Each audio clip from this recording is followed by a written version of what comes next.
Huancavelica, el poder de la comunicación. Ustedes escuchan Huancavelica 830M, la H grande de la información. En los estudios ya con nosotros el ingeniero Moisés Tacle. Él es actualmente asambleísta por el Partido Social Cristiano Mujer de Guerrero y quiere repetir porque ha quedado tareas pendientes y hay otras que han aparecido como nuevas. De eso quiero preguntarle qué faltó, ingeniero Tacle, en esta tarea que no es nada sencilla cuando no tenemos mayoría, cuando somos la oposición y por lo tanto no caminan los proyectos que se trabajan, se presentan y quedan ahí para ser calificados por la comisión legislativa, primero llamada CAL, o sea, la Comisión Administrativa Legislativa, que es la llamada a calificar primero cada proyecto. Buenos días, bienvenido. ¿Cómo está, ingeniero Tacle? Muy buenos días y nuevamente muchas gracias por esta oportunidad de dirigirme a mis ciudadanos a través de la H grande de la información en Guayaquil. Efectivamente, la tarea de legislar y de fiscalizar quedó inconclusa o ha quedado inconclusa en la actual Asamblea. Por un lado, todas las iniciativas legislativas que en un momento hemos presentado los distintos asambleístas de los grupos de oposición al correísmo, o fueron archivadas o han quedado congeladas, es decir, no han sido tramitadas para llegar a su feliz término. Por ejemplo, ¿cuál? Por ejemplo, yo presenté algunas reformas a la actual Ley de Educación Superior. A buena hora que no se tramitó ese proyecto, y lo digo por la sencilla razón, porque las reformas que se deben hacer a la ley van mucho más allá de las que yo inicialmente presenté.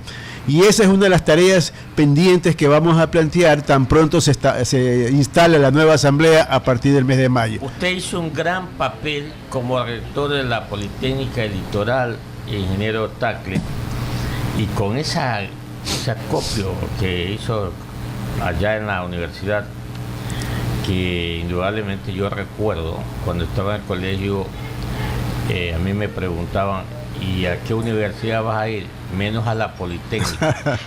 Porque siempre la Politécnica exigió un examen de ingreso para empezar.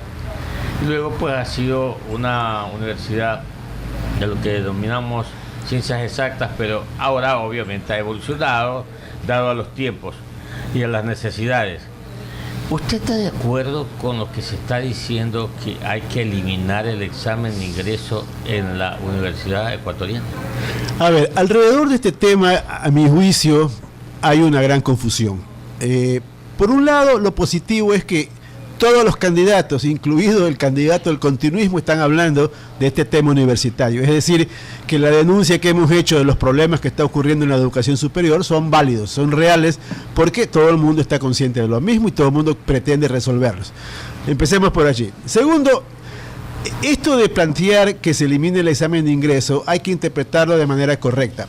Lo que realmente nosotros estamos planteando es que el mecanismo que se utiliza actualmente para determinar si un estudiante debe o no debe entrar a una determinada carrera en una universidad, que es el examen que toma la CENACID, no es el mecanismo adecuado. ¿Y por qué no lo es? Más allá de que no voy a entrar en detalles de criticar el examen en sí, es decir, ese es un tema aparte, simplemente no es el mecanismo adecuado porque no ataca el problema de fondo que tiene la educación superior en el Ecuador. ¿Cuál es ese? ¿Cuál es? La gran mayoría de los bachilleres que van a las universidades públicas, porque ahora con la gratuidad, ese es el camino que siguen la gran mayoría de los bachilleres, no están debidamente preparados para seguir exitosamente una carrera universitaria. Ese es el problema de fondo. Entonces, ¿la falla dónde está? En los colegios. Ya. Y mientras no se resuelva ese problema en los colegios, que va a tomar algunos años, va a tomar algunos años porque este es un proceso, ¿no? La mejora de la calidad de la enseñanza no es un tema que se lo logra en un año. Eso tomará algunos años porque pasa por la capacitación adecuada de los maestros. Y eso no ha ocurrido todavía. Entonces, mientras no se resuelva ese problema, lo pertinente, lo obvio, para que el estudiante pueda ejercer el derecho que la Constitución le garantiza de tener acceso gratuito a la educación pública superior en el Ecuador, es que previamente al inicio formal de la malla curricular de la carrera que él tenga a bien estudiar o ella, deben nivelarse conocimientos necesariamente. ¿Cómo lo ha hecho la ESPOL toda la vida? Pues si ese no es un mecanismo nuevo, nosotros lo establecimos desde el año 58 del siglo pasado en que la institución fue fundada. Entonces hay que nivelar los conocimientos. ¿Cuánto tiempo va a tomar eso? Dependerá de las carreras que opte el estudiante, dependerá de cada universidad, etcétera. Pero debemos restablecer los cursos de nivelación, llámelos como quiera llamarlos, con la extensión y el contenido bajo la responsabilidad de cada universidad. Entonces, eso es lo que estamos planteando. Algunos han interpretado eso como un libre ingreso. No, no es un libre ingreso, porque el libre ingreso es decir, señor, usted quiere estudiar esta carrera, venga, inscríbase, inicie los estudios. Sabemos que eso no va a funcionar. De hecho, estimados amigos que me escuchan, en este momento la tasa de deserción estudiantil en las universidades públicas ecuatorianas es mayor que la que estaba vigente antes de que entre la actual ley de educación superior a funcionar. Es decir, no ha resuelto el problema de la gran deserción estudiantil que hay en las universidades. ¿Y por qué ocurre esto? Porque simplemente muchísimos estudiantes en el camino se van quedando porque no tienen los conocimientos adecuados para avanzar de acuerdo a lo que se prevé en cada malla curricular y terminar su carrera. 6:52 minutos. Yo recuerdo que en el colegio había esta asignatura orientación vocacional. ¿Cómo no? ¿Cómo y de no? alguna manera el profesor iba orientando al estudiante qué camino tomar cuando termine la secundaria.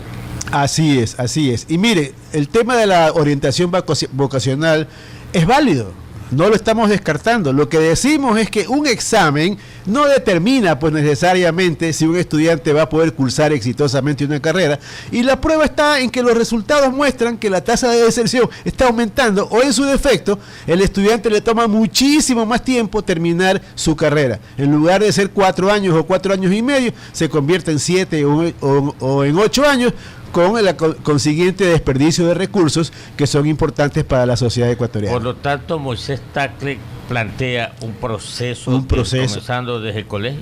Puede ser eventualmente desde el colegio, pero si eso no se logra a nivel de colegio, ¿no?, en la universidad, porque también planteamos que el estudiante tenga el derecho de elegir la carrera que quiere estudiar. Correcto. Entonces, para eso se puede ayudarlo. Se puede hacer orientación vocacional, porque muchos estudiantes, la verdad se ha dicho, y yo lo viví pues en carne propia a lo largo de los años que fui rector del ESPOL, a veces ni siquiera saben lo que quieren estudiar. Exactamente. ¿Okay? Entonces hay que orientarlos. Porque va la gallada. Una vez un estudiante me dijo que había escogido una carrera porque el nombre le gustaba. Así es. Mire usted, entonces hay que orientarlos, y para eso las universidades pueden dar el servicio. Incluso se pueden diseñar exámenes que de alguna manera determinen ciertas inclinaciones del estudiante a determinadas áreas del conocimiento. Todo eso es válido, pero el problema de fondo, repito, es que simplemente los conocimientos adecuados para cursar exitosamente una carrera universitaria no lo tienen la mayoría de los bachilleres que hoy día salen de los colegios, especialmente los colegios públicos. Las 6:54 minutos. Buenos días, licenciado Lenín Artigas Vega. ¿Cómo está, economista? Buenos días. Buenos días también al candidato asambleísta nacional por el Partido Social Cristiano, Moisés Tagle. Yo quería preguntarle sobre este asunto, sobre el cual el presidente de la República ha hecho un llamado para que no se hable hasta el próximo 19 de febrero. Ha dicho, cualquier cosa lo discutimos después del 19, después de las elecciones, refiriéndose a la corrupción, refiriéndose al tema de Carlos Pareja Yanuseli.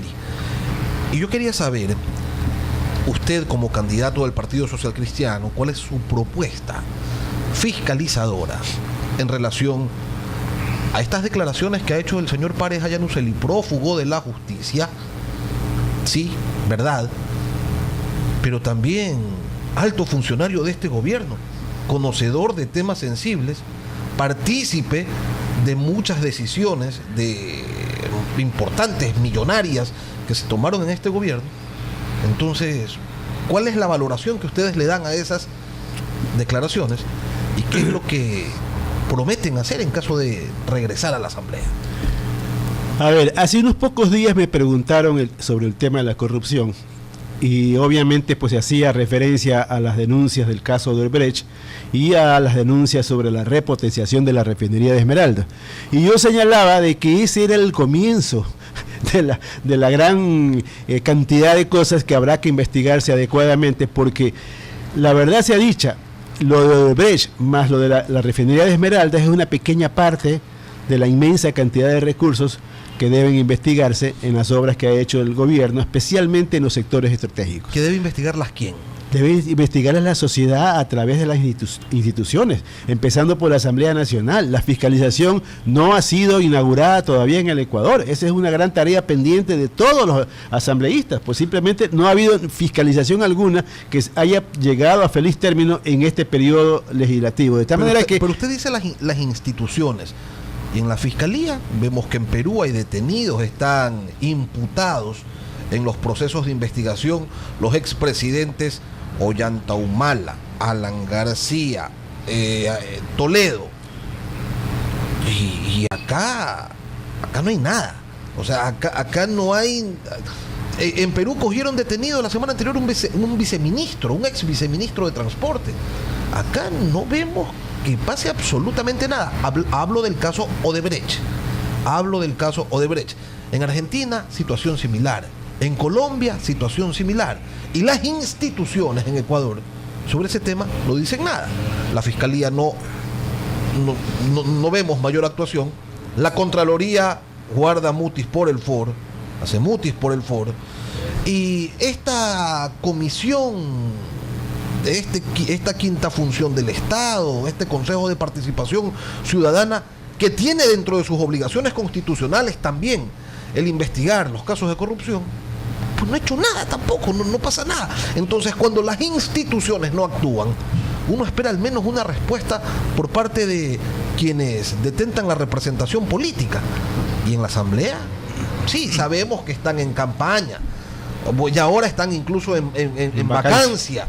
Pero por favor, de esto se viene hablando desde el mes de diciembre que se nombró a Ecuador, porque el caso de Brecht viene ya desde hace muchísimos más meses. Entonces, ¿qué es lo que está pasando?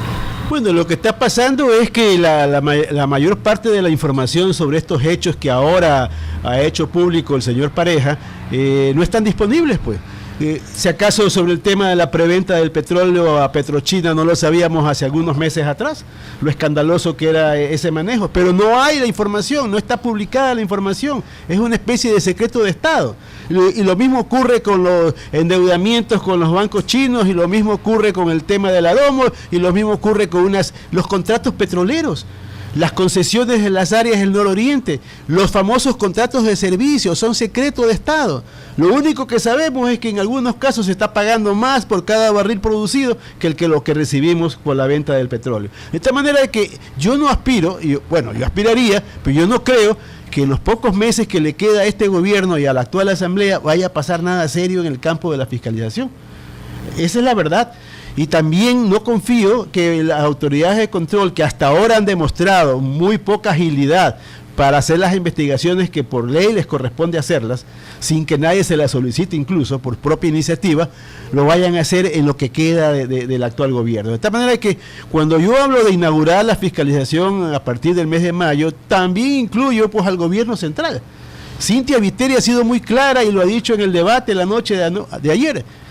Se va a hacer una consulta al pueblo ecuatoriano tan pronto se inicie el próximo gobierno alrededor del nombramiento de las autoridades de control. Porque obviamente el mecanismo que está establecido actualmente en la Constitución se presta para estos manejos que terminan eligiendo autoridades de control que son sumisas, obedientes a las decisiones de la Presidencia de la República. Y eso es malo para el actual gobierno, pero también es malo para cualquiera que sea gobernante en el futuro. Eso no es conveniente para la democracia, precisamente porque no garantiza transparencia e independencia en esas autoridades que les corresponde una misión muy delicada, como es la de investigar el uso correcto de los recursos públicos. Entonces, ¿Cómo cumplir con esos objetivos que usted propone en campaña?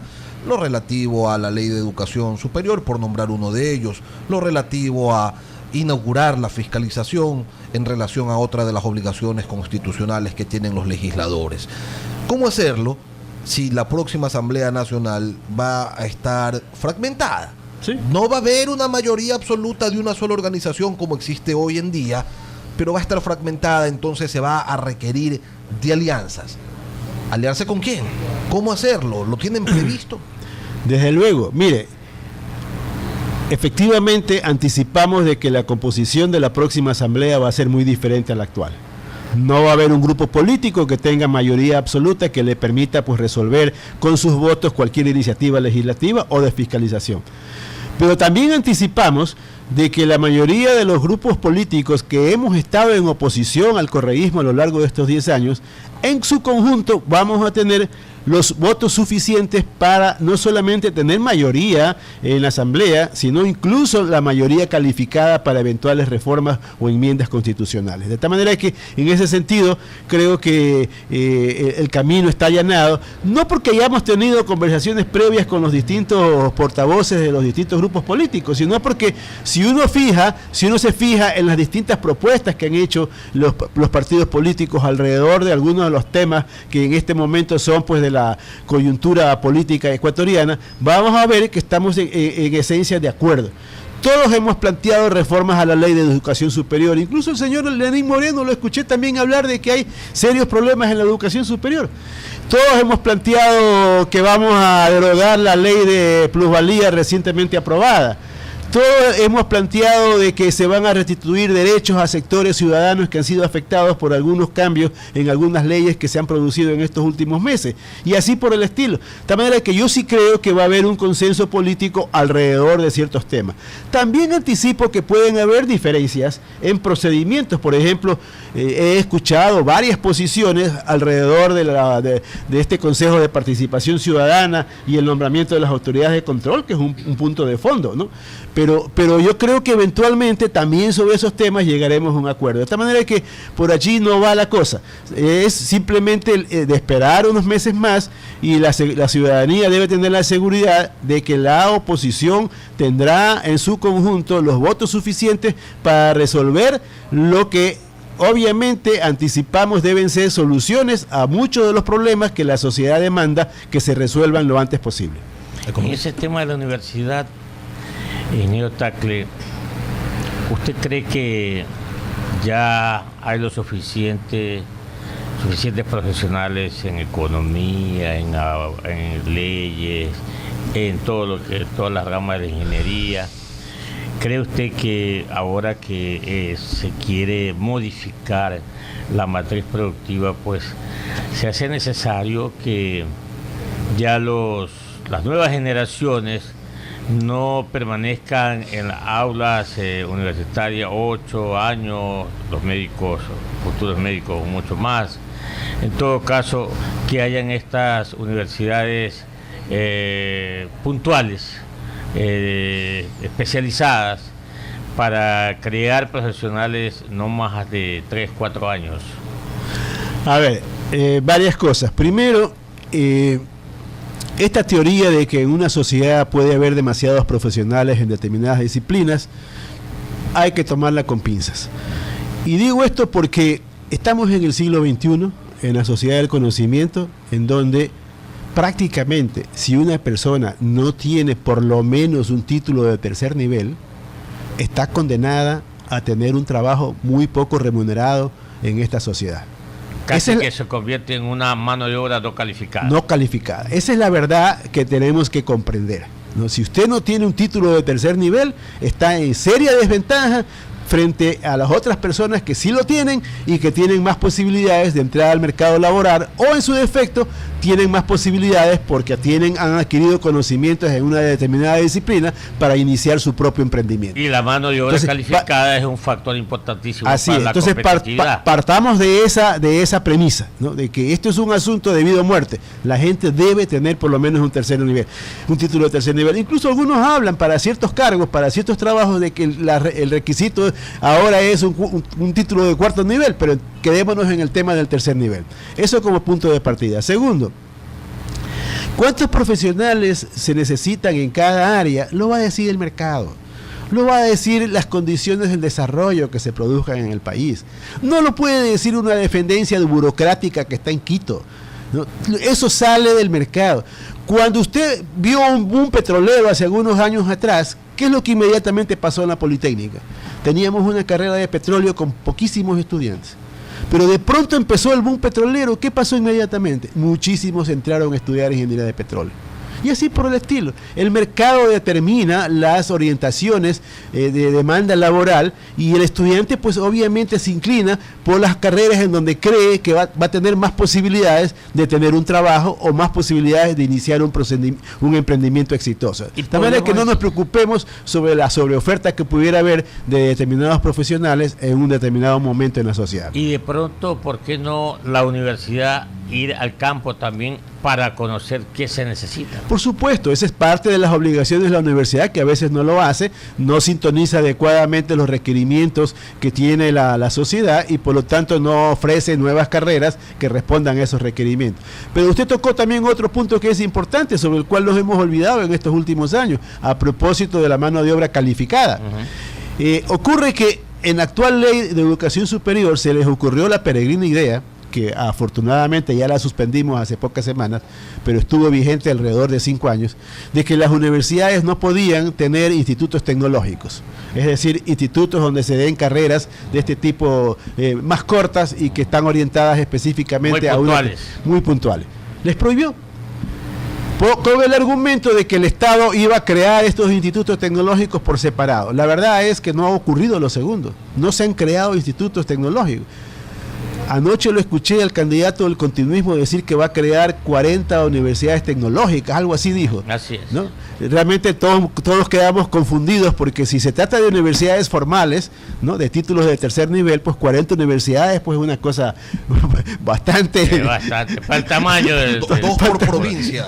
Dos por provincia. Pero si se trata de institutos tecnológicos, tendría más sentido la aseveración que hizo el candidato. Pero en todo caso, ahí también hay un vacío que debe llenarse. Porque efectivamente en el Ecuador mano de obra calificada es escasa. En determinadas habilidades prácticamente no existe. Por ejemplo, si usted quiere contratar soldadores de primera que puedan soldar determinados tipos... No hay. Técnicos en mecánica automotriz que conozcan toda esta tecnología moderna que ahora tienen los vehículos. No hay. Y así por el estilo. Entonces, ese es un vacío que debe llenarse, porque sobre todo, aquí hay zonas extensas en población. Le doy un ejemplo de la Tarqui Popular. Ahí viven aproximadamente 1 millón de personas. ¿Cuántas universidades o institutos tecnológicos públicos existen en esa área? Ninguna. La ciudad de Santo Domingo de los Áchilas, que creo que es la ciudad con 5ª población en el Ecuador, no tiene... ¿Con colombianos o sin colombianos? Con colombianos o sin colombianos. No tiene una sola universidad pública. Y así por el estilo. Entonces, hay necesidades de instalar nuevas universidades públicas, ya sea creando nuevas universidades o permitiendo de que éstas abran sedes o extensiones en distintos sitios del país. Y también hay necesidad apremiante, yo diría urgente, de crear estos institutos tecnológicos que den carreras cortas, que respondan ahí sí a requerimientos muy específicos de la industria y en general de las actividades productivas de la sociedad ecuatoriana. Muchas gracias, ingeniero Moisés Tagle, candidato a asambleísta nacional por Partido Social Cristiano, Madera y Guerrero, Casillero 3. Casillero 5. Casillero 5, no, perdón. Por favor, sí, Casillero. Pero da lo 5. mismo, porque ¿cómo es el eslogan de ustedes? Raya, ¿cómo es? Raya todo, toditititito por la 6. Entonces no importa. Por la 6, por la 6. Todo ahí. Distrito 3.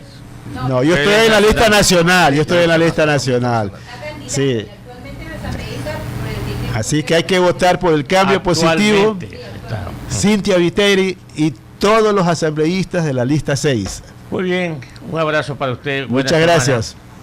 Volvemos. Para reír, para volver